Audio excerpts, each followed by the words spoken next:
Assalamualaikum warahmatullahi taala wabarakatuh. Bismillahirrahmanirrahim. Alhamdulillahirabbil alamin wassalatu wassalamu ala asrafil anbiya wal mursalin. Sayyidina wa habibina wa syafi'ina wa maulana Muhammadin wa ala alihi wa sahbihi ajma'in. Rabbana la ilma lana illa ma 'allamtana innaka antal alimul hakim. Rabbi ishrah li sadri wa yassir li amri wahlul 'uqdatam min lisani yafqahu qawli. Amma ba'du. Kami hormati segenap para jemaah yang dirahmati Allah Subhanahu wa taala. Alhamdulillah, di dalam pertemuan ini kita oleh Allah Subhanahu wa taala diberikan kesehatan lahiran wa batinah, dan bisa tetap istiqomah di dalam menuntut ilmu. Semoga hadirnya kita di majelis ini oleh Allah ridhai dan menjadi wasilah diampuni dosa-dosanya oleh Allah Subhanahu wa taala. Amin ya rabbal alamin. Bismillahirrahmanirrahim. Qala musannif rahimahullahu taala wa nafa'ana bi ulumihi wa madna bi asrarihi wa bikum fid darain amin. Bismillahirrahmanirrahim. Sampai ke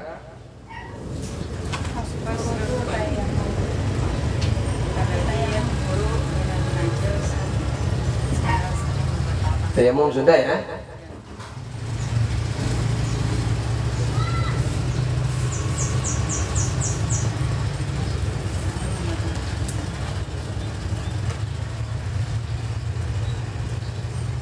Tayamum sudah selesai semua.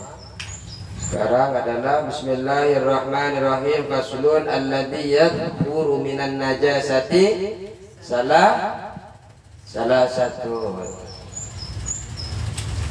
Alladzi yadhkuru, alladzi yadhkuru, sesuatu yang bisa menjadi suci.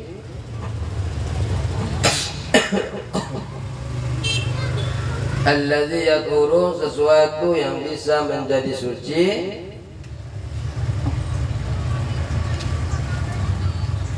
Alladzi yadhkuru, sesuatu yang bisa menjadi suci.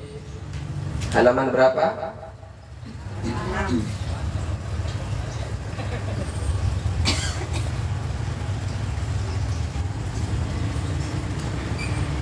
1 gelas sudah habis. Alhamdulillah.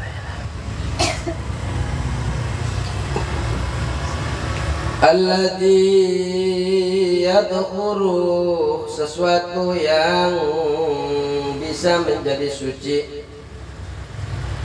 Minan najasati, dari najis. Minan najasati, dari najis.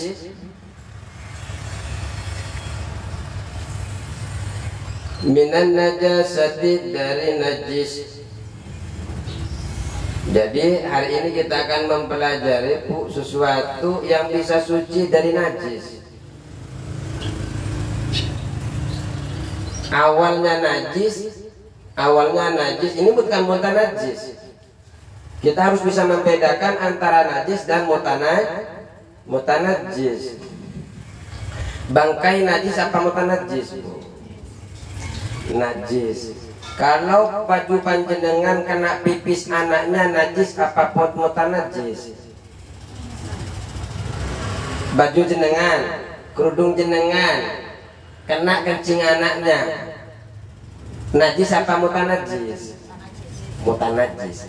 Mutanajis adalah sesuatu yang terkena najis. Tapi kalau najis itu memang bendanya najis. Contoh pipis itu kan pipisnya itu sudah menjadi tapi kalau baju panjenengan terkena baju tersebut disebut dengan mutanajis. Nah, hari ini kita akan mempelajari sesuatu yang bisa suci dari benda apa? Sesuatu yang bisa suci yang berasal dari benda najis. Dari benda najis. Dari zat yang najis.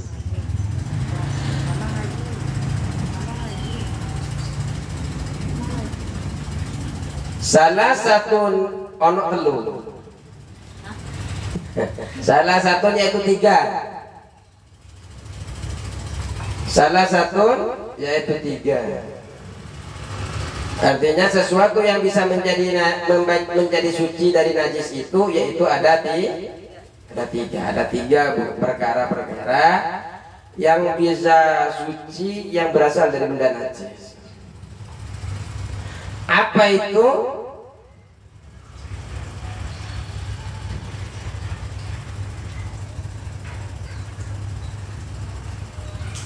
Jadi sekarang ini kita akan mempelajari perubahan dari benda najis menjadi suci.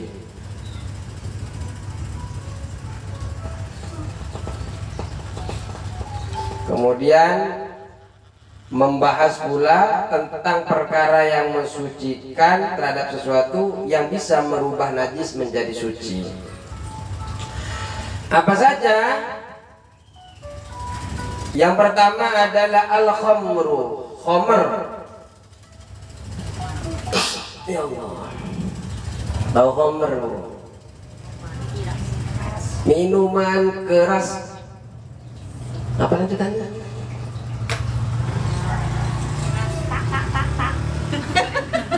Tak sudah. Emang itu lanjutannya?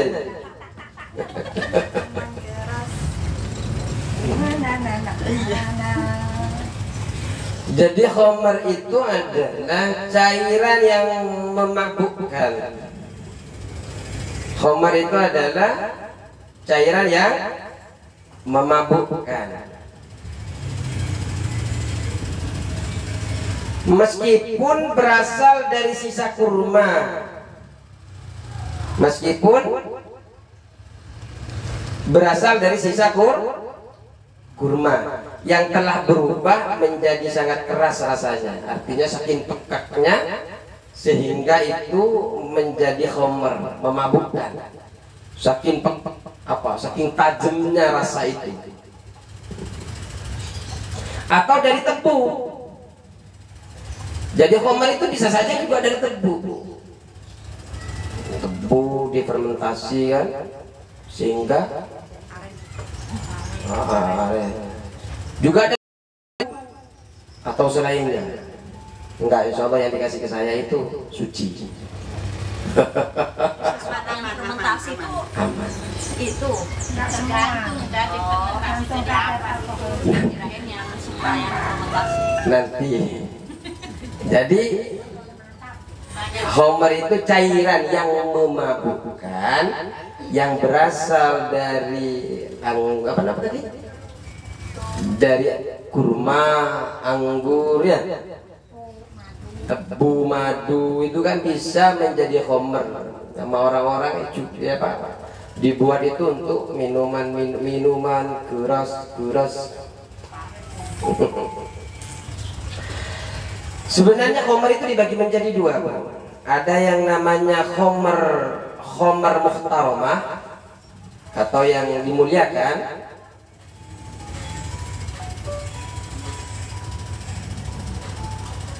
Muhtaramah itu dimuliakan. Jadi khamr itu ada 2, ada khamr muhtaramah, ada khamr wairul muhtaramah. Jadi ada khamr yang dimuliakan dan ada khamr yang tidak dimuliakan.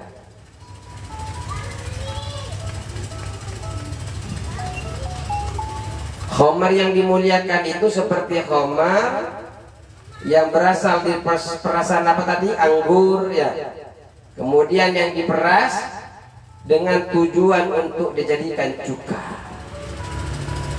Jadi dengan membuat khamr, meras anggur, kemudian tujuannya adalah untuk membuat cuka. Nah, khamr yang demikian ini adalah muhtaramah. Khamar yang dimuliakan. Atau tidak niat apa-apa, dia buat saja, dibuat saja, nggak ada niat-niat, nggak mau dibuat cuka, nggak mau dibuat minum-minuman keras, ya buat saja. Itu tetap masuk kepada muhtaramah, khamar muhtaramah yang dimuliakan.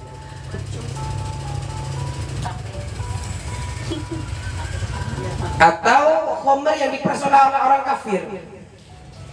Orang kafir meras, tetap itu adalah muhtaramah, masuk ke bagian muhtaramah yang dimuliakan. Kemudian yang kedua adalah khamar wairu muhtaramah, yang tidak dimuliakan. Contoh seperti khamar yang berasal dari perasan, semisal anggur yang diperas tujuannya adalah untuk khamar, untuk dijadikan khamar, untuk dijadikan sesuatu yang memang untuk memabukkan. Dan pemerasnya ini adalah orang muslim. Tadi kalau yang memerasnya ini adalah orang kafir, maka tidak masuk. Kalau orang kafir yang memerasnya, walaupun itu adalah tujuannya adalah khamar, itu masuk ke muhtaramah. Tapi kalau orang Islam yang memeras, kemudian yang memerasnya itu untuk tujuan dijadikan khamar, maka tidak masuk kepada muhtaramah. Karena memang Islam tidak diperkenankan untuk membuat khamar.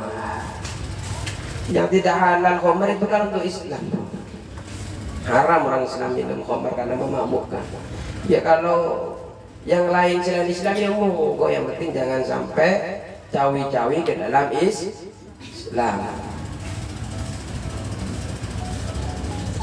Nah, yang wairu muhtaramah ini, yang tidak dimuliakan ini, diwajibkan dibuang sebelum khamar itu menjadi cuka.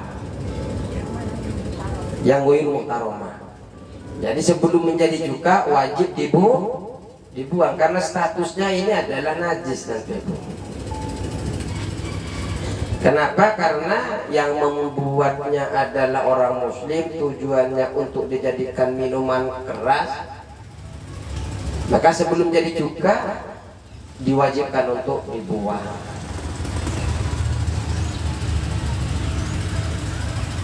Masing-masing daripada khamr ini, dari masing-masing dari dua muhtaramah dan wairu muhtaramah ini, semuanya najis. Semua najis.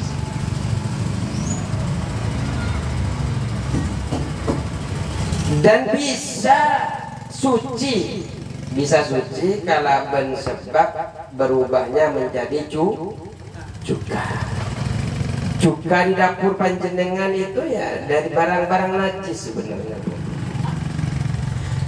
Jadi cuka yang panjenengan di dapurnya itu dari benda najis. Bakso itu sebenarnya berasal dari benda cuma karena ada perubahan dari perasan anggur, dari perasan tebu dan sebagainya, kemudian didiami lama, kemudian menjadi cuka. Perubahan inilah yang kemudian bisa membuat asalnya najis menjadi suci. Cuma dengan syarat ini, Bu, khamr itu bisa suci ketika berubah menjadi cuka dengan syarat harus berubah dengan sendirinya. Harus berubah dengan sendirinya. Artinya tanpa ada kimia, tanpa ada alat apapun, benda lain suci ataupun najis yang membersamai di dalam cuka tersebut. Apa di dalam khamr tersebut? Gak boleh ada sesuatu yang bisa menyebabkan berubahnya khamr menjadi cuka karena alat bantu dari luar. Tidak boleh. Jadi murni perubahannya itu karena berubah sendiri. Kalau ada campurannya berarti najis. Nanti kita akan masuk pada pembahasan itu. Alasan mengapa khamr yang telah berubah menjadi cuka itu dihukumi suci, karena kenajisan yang ada di dalam khamr itu sifatnya iskar, memabukkan.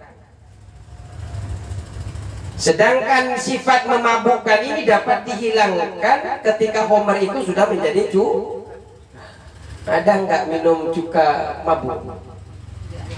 Nggak ada. Jadi sifat haramnya itu hilang gara-gara berpindahnya, hilangnya memabukkan itu. Sehingga karena hilangnya memabukkan ini, yang asalnya najis menjadi tidak najis.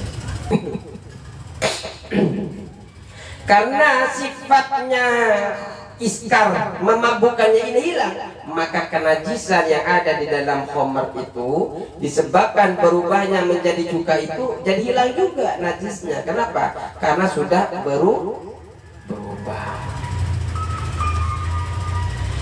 Dan juga yang menyebabkan khamr ini suci ketika berubah menjadi cuka, di antaranya yang menyebabkan sucinya adalah pada umumnya cairan yang bisa merubah cuka ini kan harus terdiri dari khamr dulu, harus memabukkan dulu, baru didiami kemudian menjadi cuka. Nggak ada yang langsung jadi cuka. Rata-rata lengkap, pakai lengkap. Cobain deh Pak Ustaz. Yang saya tahu kalau mau menghilangkan kotoran, mau bersihin kerak yang ada di wajah, biasanya pakai cuka. Sama Baking sudah. Itu kerja laki-laki pada umumnya. semua yang kerjain ibu-ibu. Ibu juga. Padahal kita tahu kan cuka itu secara ijma ulama mengatakan, secara ijma mengatakan bahwa cuka itu adalah halal. Hukumnya halal. Ada tulisannya itu halal. Oh iya. Ada tulisannya halal kan? Macam-macam. Ketika homer nih kan dimasukkan ke botol sumbang, dimasukkan ke botol ini. Ketika dimasukkan ke botol, botolnya pun bisa menjadi suci, walaupun homernya ini meluap ke atas, tapi meluapnya dengan sendirinya.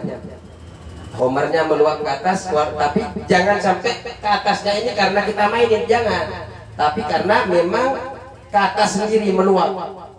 Apa namanya meluap itu? Ngembungnya. Nah, suci semuanya ini kecuali yang mutanajis itu bekas yang kita sirami tadi itu. Nah, karena mutanajis kita bersihkan supaya botolnya kena cairan homernya. Tapi kalau ada uapan di dalamnya ini hukumnya suci. Uapan bekas yang ada di dalamnya, yang maksudnya yang apa namanya? Nih, ini kan cuka ya, nyampe sini. Nah, nyampe sini ini suci nih. Mau cukanya sampai tempatnya juga kecuali yang ada di sininya ini, yang tidak masuk kepada ini. Kalau kena homer tidak satu ini kan bekasnya nih. Maka ini adalah mutanajis dibersihin. Kalau yang ini sampai sini atau nguap ke sini suci. Baik.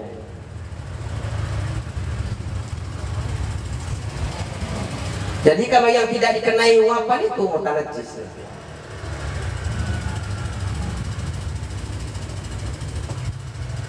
Adapun khamr yang menjadi cuka disebabkan oleh benda lain di dalamnya, atau walaupun tidak berpengaruh sama sekali bendanya itu, umpamanya ini cuka, Bu. Ini enggak teh dah. Ini teh bukan cuka. Coba rasain. Permainan. Plesetan. Ini adalah cuka. Enggak, ternyata rasa teh. Ini adalah cuka seumpamanya.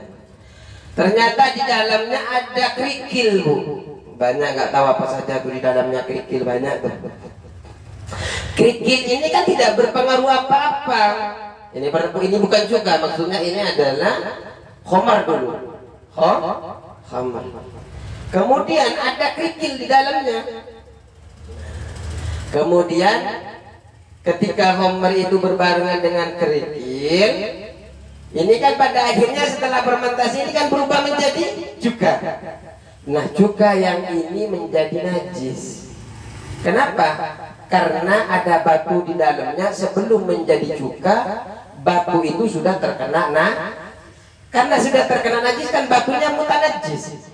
Nah, karena ini masih ada mutanajis di batu, yang jadi yang asalnya cuka ini seharusnya suci, karena kena batu yang mutanajis maka ikut najis. Bisa dipahami?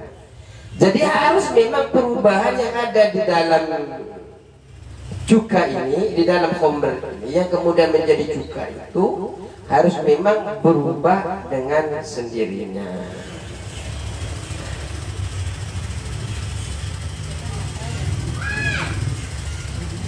Sekarang baru tahu. Bikinnya nggak tahu kemana. Lah emang bisa ibu-ibu buat cuka? Ini dari perasan jeruk. Karena asli. Kita nggak tahu itu najis apa, kan kita nggak tahu. Ya itu seharusnya yang pembuat cuka itu juga tahu hal-hal fikih seperti ini. Yang pastinya MUI waktu tadi itu ada kata halal itu mestinya kan sudah dilihat proses demi proses yang dilakukan, walaupun terkadang memang itu hanya sekedar contoh ya, di suatu pesantren, di suatu sekolah, ketika ada akreditasi semua rumah sakit dan sebagainya, ketika mau diakreditasi lengkap, mulai pelayanannya bagus, mulai yang tadinya nggak boleh ini nggak boleh itu dipantau semua. Tapi pas tukang akreditasinya pulang, balik lagi. Artinya kita juga tidak menjamin bahwa setelah MUI keluar dari tempat itu, kemudian dia memang betul-betul memproses seperti itu. Jangan-jangan itu hanya diproses ketika ada MUI saja untuk mengeluarkan yang namanya produk halal dan sebagainya. Ya, karena memang tidak mungkin MUI sehari-hari membangun di situ.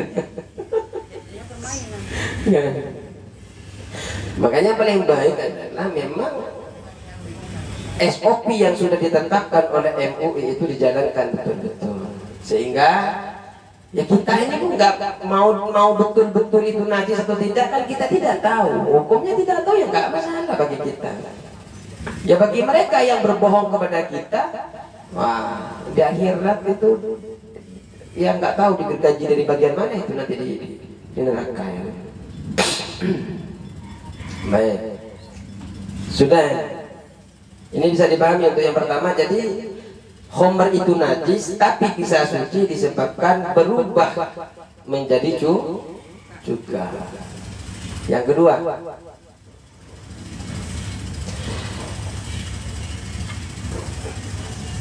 al-khamru. Yang pertama al-khamru. Nah ini belum dibaca tapi keterangannya sudah melebar. Al-khamru yang pertama adalah khamr idza takhallalat, jika berubah apa khamr? Idza takhallalat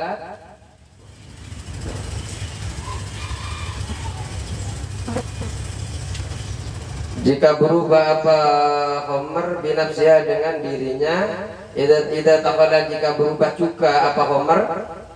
Idza takhallalat jika berubah cuka apa khamr? Binafsiha dengan dirinya sendiri.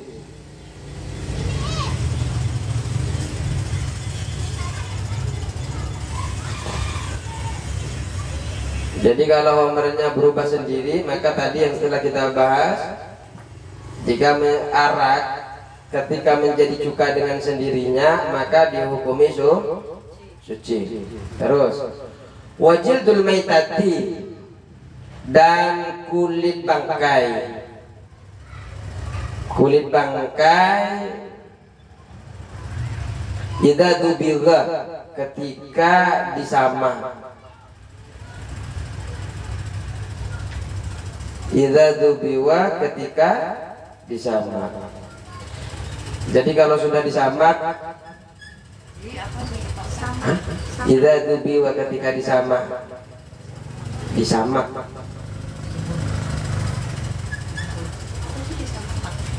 Tidak paham ini sama. Ayo kita masuk lagi ke dalamnya dan detail lagi. Jadi begini Bu, tujuan pokok dari menyamak itu adalah menghilangkan sisa yang ada di kulit bangkai. Jadi apa yang ada di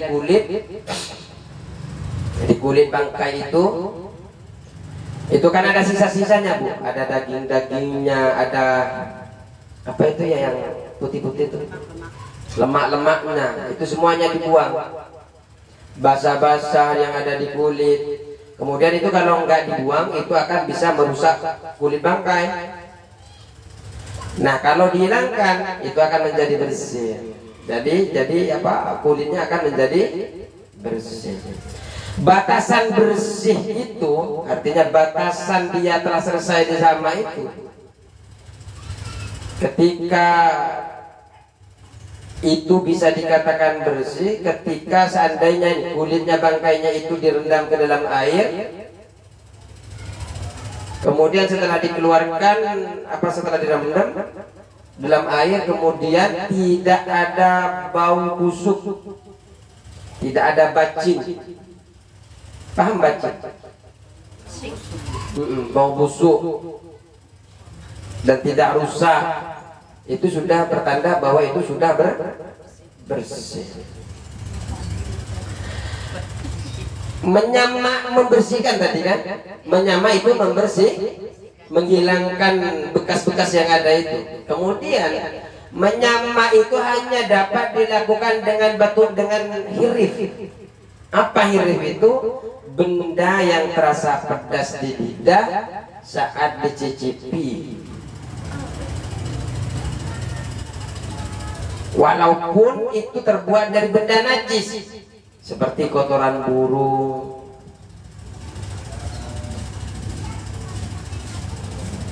biasanya yang asam-asam juga itu biasanya orang-orang bisa pakai kapur juga ya untuk menghilangkan itu.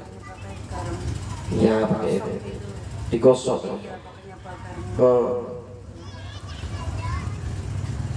Jadi walaupun pakai kotoran burung ini kan najis,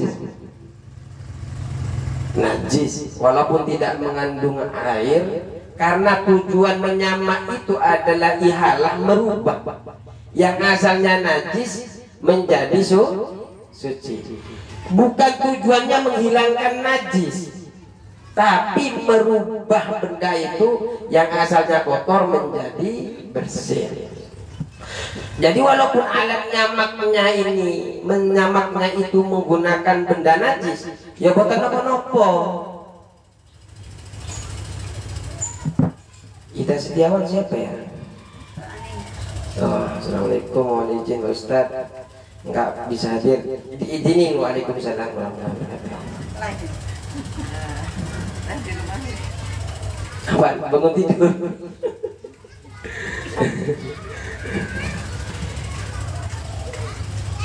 Jadi tujuannya bukan menghilangkan, tapi merubah. Ini adalah tujuan yang harus kita pikirkan. Walaupun yang dipakai untuk menyamak itu adalah benda najis, ya monggo.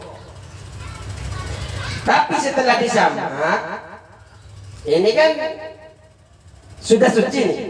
Tapi bagian luarnya saja yang sudah dianggap suci, bagian dohirnya saja. Tapi bagian kulit luar, kanan, kiri, atas, bawah itu suci. Tapi bagian dalam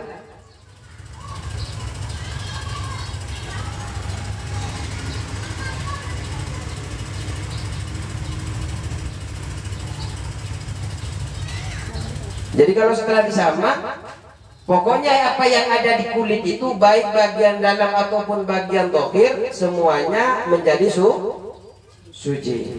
Artinya ketika dirobek, yang terlihat itu juga akan menjadi suci. Tapi setelah kulit bangkai itu disamak, dibersihkan tadi itu, sampai sisa-sisanya, dagingnya yang bisa membuat busuk itu dihilangkan semua. statusnya bisa suci tapi hanya sekedar dohirnya saja.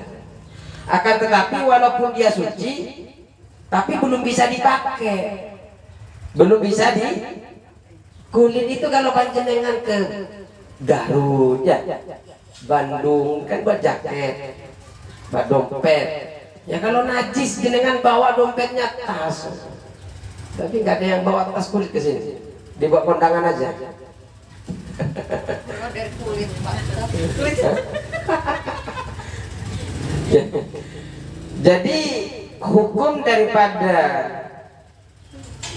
benda yang disamak, bangkai, kulit bangkai yang disamak itu masih hukumnya mutanajis, artinya terkena jadi harus wajib dibasuh dulu Bu, dibersihkan pakai suklin, dihilangkan, sehingga setelah itu dijemur kemudian akan menjadi suci.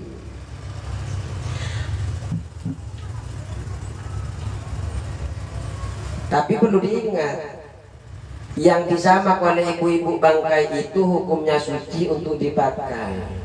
Dipakai sholat, dipakai kondangan, dipakai kemana-mana untuk ibadah, suci. Tapi bukan untuk dimakan.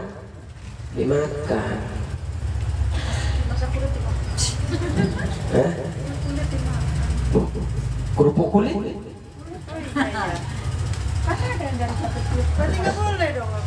Nah itu yang dimakan jenengan itu kan hasil bangkai halal, bukan bangkai, itu hasil dari sembelihan. Bangkai itu nanti kita akan bangkai. Kita makan krecek berarti gimana? Apa itu krecek? Ya, itu kulit, dari kulit, yang kulit dimasak. Oh itu suka. Tapi kayaknya kalau Pak Gun nggak suka itu. Ya, itu kolesterol. Kacangnya dulu. Oh, kalau itu nggak ngaruh. Kacangnya yang kolesterol kulit, apalagi makannya satu bal. kulit itu kolesterol tinggi. Kulit ayam, kulit apa? Kulit sapi. Kolesterol ya. Saya suka sekali lagi. Apa-apa, terus itu makan rebung. Oh bisa. Jadi panda. Rebung itu apa sih rebung? Penolak itu Bambu. muda. Oh. Yang dimasak. Buat lalapan. Menetralisir. Bimbing aja nggak pakai gula. Bimbingnya kagak ada. Baik, ini juga diperbolehkan menjual kulit yang sudah disamak, yang masih ada mutanajisnya boleh, yang belum dibasuh boleh dijual belikan. Tidak ada, selama tidak ada yang melarang di dalamnya untuk keabsahan jual beli. Nanti kan tentang jual beli ini kan ada tipe puyuh jual beli dalam alhamdulillah. Ada penampung. Jadi juga saya tekankan bahwa tidak boleh memakan kulit samakan ini, baik samakan tersebut dari binatang yang halal dimakan dagingnya atau dari binatang yang haram dagingnya. Karena kalau bangkai walaupun halal dagingnya, kambing halal nggak Bu? Daging halal nggak? Daging apa dulu? Kambing. Halal. Tapi kalau dia mati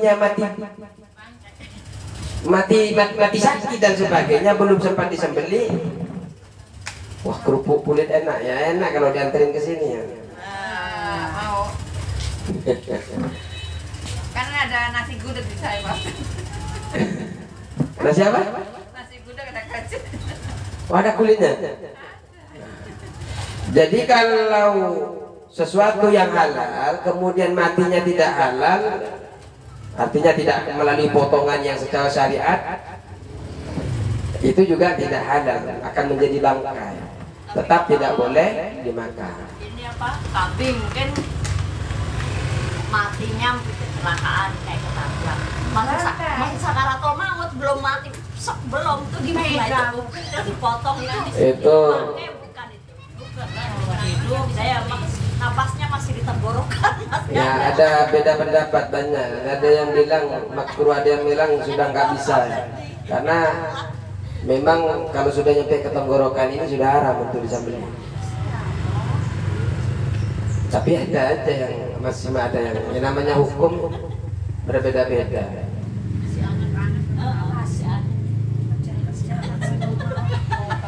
Tapi kalau sesuatu yang halal, kulit habis habis kurban, kan banyak kulit tuh. Jenengan suka kulit, akhirnya minta, boleh dimakan, buat kerupuk, buat apa ya boleh. Jadi di sini kan kata pengarang kitab ini adalah kulit bangkai. Maka kemudian keluar daripada kulit bangkai itu adalah rambutnya, bulunya, daging bangkainya. Karena tidak termasuk pada kata samak. Karena yang disamak itu hanya kulit bangkai. Kenapa kulit bangkai itu kulit bangkai ini Bu bisa berpindah fungsi dari asalnya jadi penutup daging menjadi penutup kulit kita, penutup tubuh manusia. Yang tadinya penutup daging binatang bisa dipakai menjadi bentuk pakaian atau penutup manusia.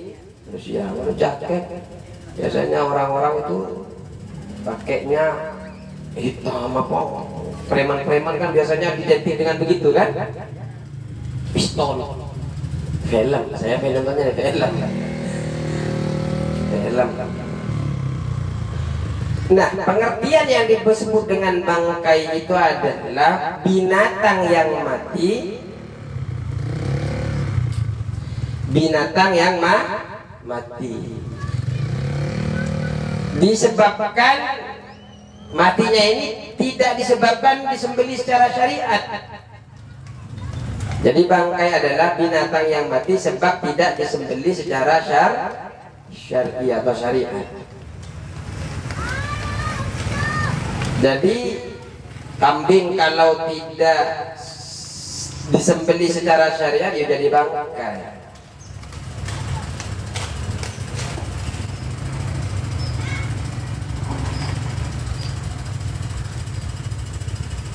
Atau yang tidak masuk kepada yang masuk kepada bangkai juga ini. Termasuk kepada bangkai binatang yang tidak halal dimakan dagingnya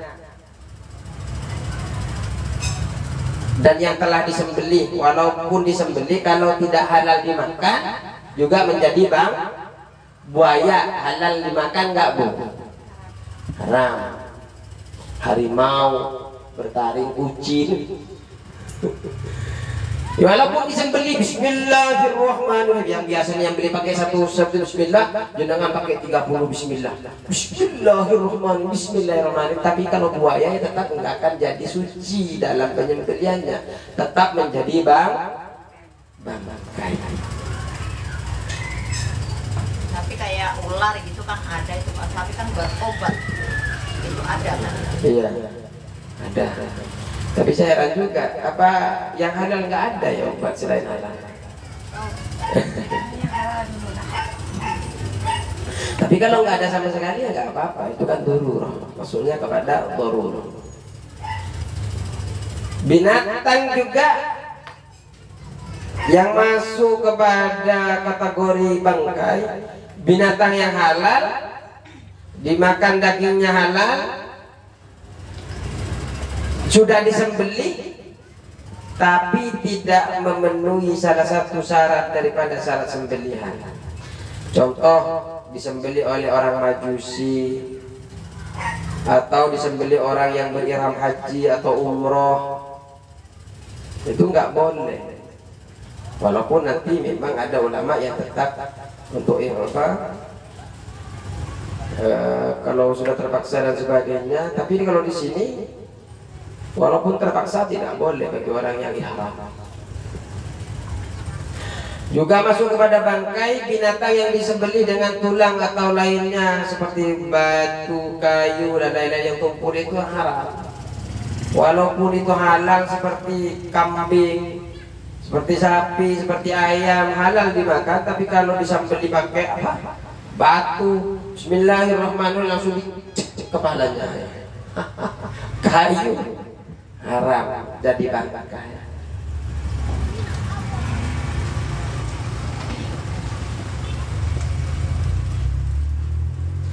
Atau yang termasuk kepada bangkai, Bu, sapinya masih hidup, tapi kulitnya diambil duluan. Itu mah penyiksaan. Nah itu juga menjadi bang.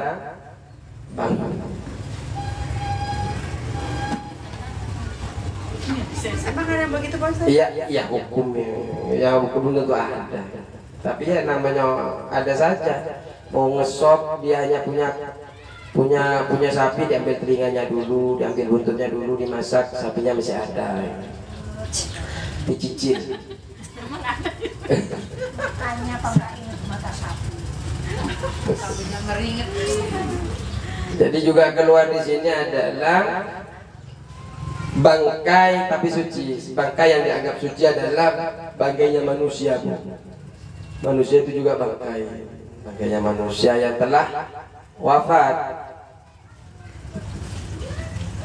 Ini keluar, tidak termasuk kepada ini, tidak masuk kepada jaldul maitah.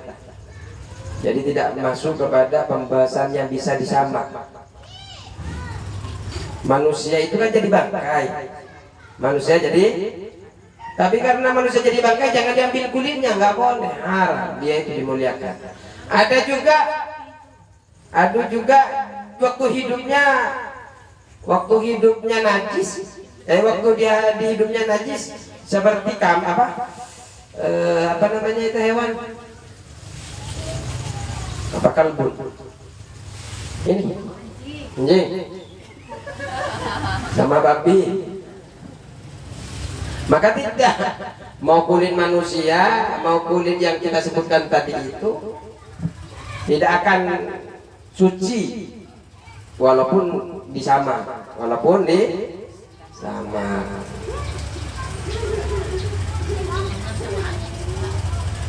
Jadi walaupun disama gimana pun nggak bisa.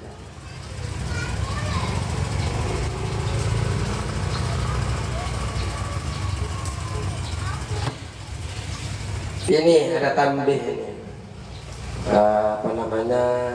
peringatan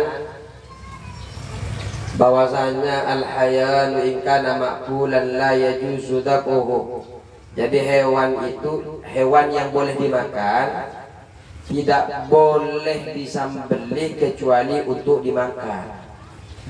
Dosa hukumnya ketika hewan boleh dimakan tapi sama panjenengan disembelih bukan untuk dimakan.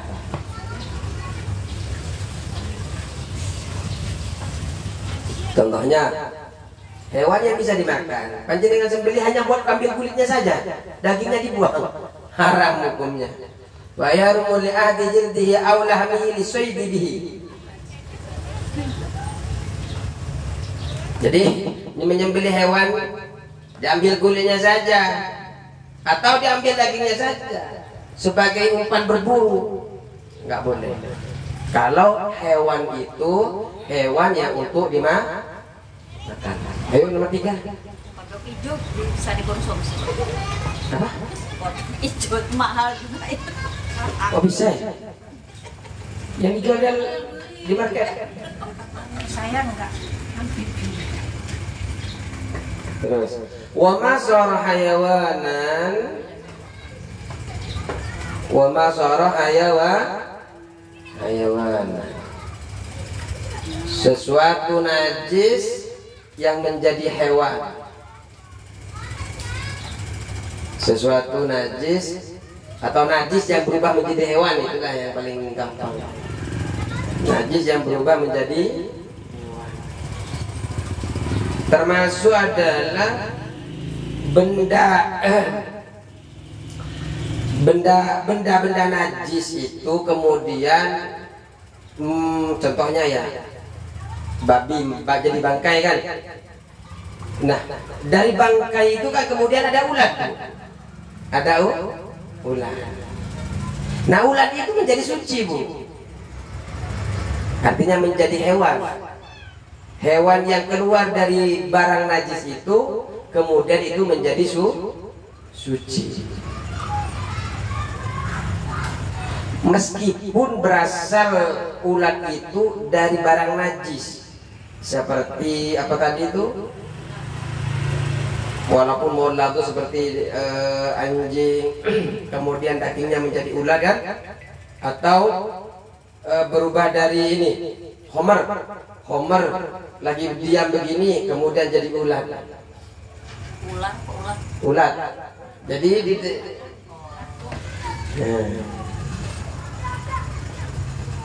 karena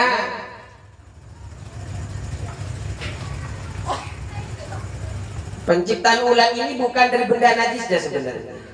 Karena memang ada di dalam, bukan dari bendanya, tapi karena memang terbentuk lain. Artinya bukan dagingnya yang memang menjadi ulat, tapi memang ulat itu yang kemudian muncul sendiri di dalam daging. Bukan berasal dari daging, tapi memang ulat ini keluar di dalam daging itu. Sehingga ini tidak najis, tapi tetap bukan najis karena bertemu dengan benda najis. Jadi kalau panjenengan mau dibuat sholat, ya dibersihin dulu, ditaruh ulatnya di sini. Itu umpama. Artinya kalau ada di cuka, ada di apa buah-buahan yang di dalamnya ada ulatnya, dimakan sekaligus sama jenengan, ya nggak masalah, bergizi, lebih vitamin, Nambah kenyang. juga termasuk juga perubahan benda najis menjadi suci itu ada air kurang 2 kolah. Air 2 kolah itu kalau kena najis kan najis Bu ya. Tapi kalau jenengan ditambahin terus ditambahin kan menjadi tidak najis itu. Karena melebihi dari 2 kolah. Jadi artinya kalau di kamar mandinya jenengan ada barang najis ada air sedikit di kamar mandinya jenengan gak keluarin. Kenapa? Ada kena najis. Ternyata selain kena najis, airnya kurang dari 2 kolah. Kan najis Bu.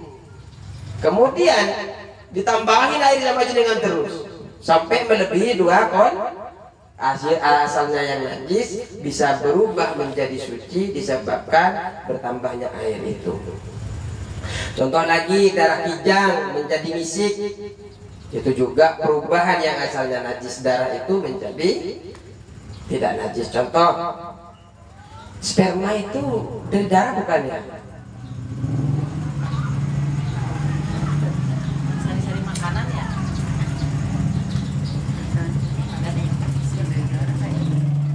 Oh, yang paling gampang susu ibu-ibu itu kan darah yang mengalir kemudian menjadi susu dan dikonsumsi oleh anak-anak, bukan bapak-bapak, anak-anak. Asi Pak Ustaz. Asi. Ya Allah, kok bahasa susu ya? Asi yang paling betul. Rasanya Sudah selesai. Baru jam 5. Iya, jam 5. Ada pertanyaan tadi apa tadi? Tentang apa tadi namanya?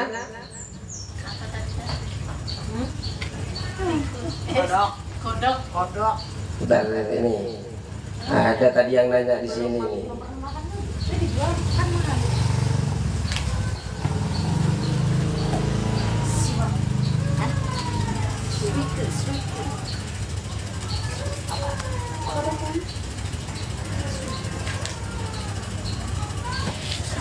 Ada pertanyaan,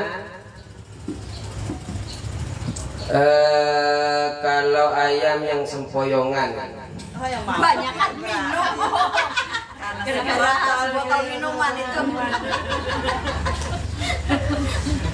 Mabuk.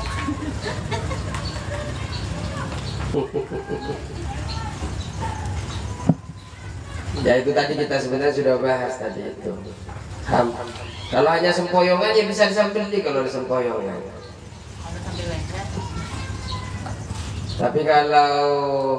Tapi ini ya, kalau nyembelih itu harus 2 urat itu harus memang betul-betul kepotong. Jangan hanya bengkok begini, betul-betul sudah putus. Itu untuk menjaga. Jadi kalau jenengan kalau mau beli hati-hati Bu, biar nggak jadi bangkai yang masuk ke dalam diri panjenengan. dan daripada suami-suami panjenengan. Ya Allah, suami panjenengan. Cukuplah ya. Assalamualaikum warahmatullahi wabarakatuh. Waalaikumsalam warahmatullahi wabarakatuh.